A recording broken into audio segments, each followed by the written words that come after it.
What's going on, guys, and welcome back to LOI TV. Now today we're going to be answering the question, can Shamrock Rovers crack the top two? So today we'll be using the OneFootball app as per usual, which is free to download on iOS and Android. It provides fans with a daily dose of football news, results, statistics and live monitoring of matches. We have a download link in our description below, so make sure to check it out. Shamrock Rovers finished in 3rd place last season, which is probably where most people expected they would end up. However, this season has to be put down as a failure for several reasons. Firstly, finishing 15 points behind 2nd and 25 points behind 1st is not good enough for a club of Rovers' size and the resources they have available. The next major disappointments were their performances in both the EA Sports Cup and the FAI Cup, getting knocked out in the early stages by 1st Division sides Longford and Drogheda. Another disappointment, and perhaps the biggest of all, especially for the fans, has been the club's performance in the famous Dublin derby against Bohemians. 1 point from 4 games is a horrendous return and will need to be improved next season. As expected, these disappointments have led to speculation regarding manager Stephen Bradley's future, with many fans believing he isn't up to the job. However, Rovers are sticking by their man and believe he is the man to take them forward. Let's take a closer look at their team. In goal for Rovers is Mannus. He came in the midway point of last season and sorted out what had been a very concerning position for Rovers in the early part of the season. At right back it's Boyle. Brought in from Finn Harps last season, I saw him play a few times and he looked like a bit of a liability. He's still a young lad, so could be a good backup option for next season, maybe behind Joey O'Brien. The first of the centre backs is Lee Grace, who was the player of the year last season. He was a very consistent performer and only missed 1 league game. He is also signed on for the new season. The other centre back is Roberto Lopes, who made 29 appearances last year.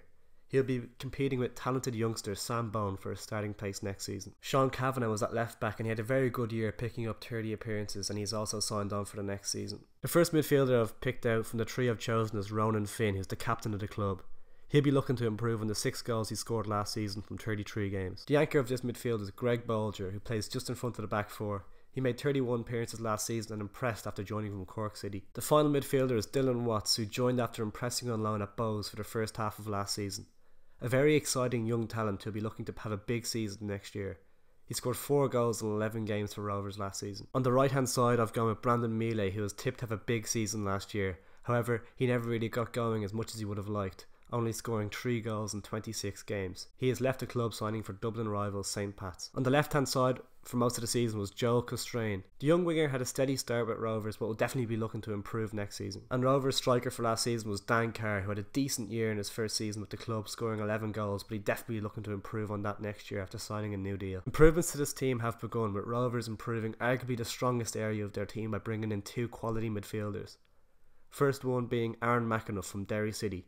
It looked as though he was going to sign for Rotherham United in the English Championship, so this is a huge signing for the club. He scored 10 goals from midfield for Derry last season and only missed 1 game. The other midfielder they've brought in is Jack Byrne. He's a very talented player, previously with Man City, Wigan Athletic, Oldham Athletic and Kilmarnock.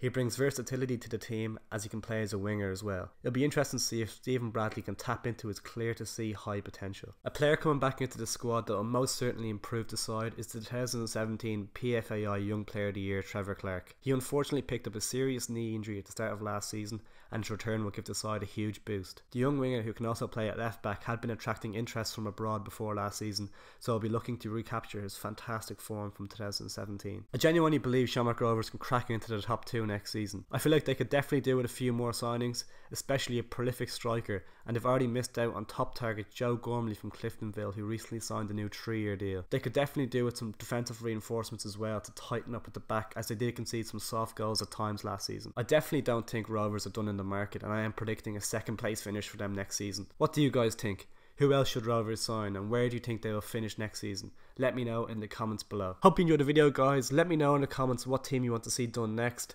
Make sure to like, share and most importantly subscribe.